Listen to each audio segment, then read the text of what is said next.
بسم اللہ الرحمن الرحیم۔ السلام علیکم۔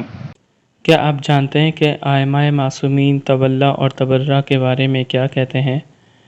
پیغمبر اکرم صلی اللہ علیہ وسلم فرماتے ہیں کہ خدا کی خاطر دوستی و محبت رکھنا مومن کے لیے ایمان کی بڑی شاخوں میں سے ایک ہے، اور آگاہ رہنا کہ جو خدا کی خاطر کسی سے دوستی یا دشمنی کرتا ہے اور بخشتا ہے یا بخشش سے ہاتھ روکتا ہے تو وہ خداوند عالم کے منتخب شدہ افراد میں سے ہیں۔ حضرت علی علیہ السلام فرماتے ہیں، ایمان کا نتیجہ خدا کی راہ میں دشمنی اور دوستی اور خدا کی خاطر بخشش اور اسی پر توکل کی صورت میں ظاہر ہوتا ہے۔ امام جعفر صادق علیہ السلام فرماتے ہیں، جس کا دین کی بنا پر دوست نہ ہو اور دین کی بنا پر دشمن نہ ہو، ایسے شخص کا کوئی دین ہی نہیں۔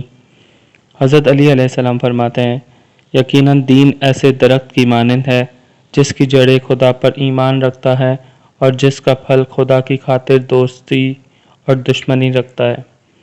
حضرت علی علیہ السلام فرماتے ہیں، بندے کا ایمان اس وقت تک کامل نہیں ہوتا جب تک کہ اس کا کسی سے دوستی رکھنا یا دشمنی کرنا خدا کی خاطر نہ ہو۔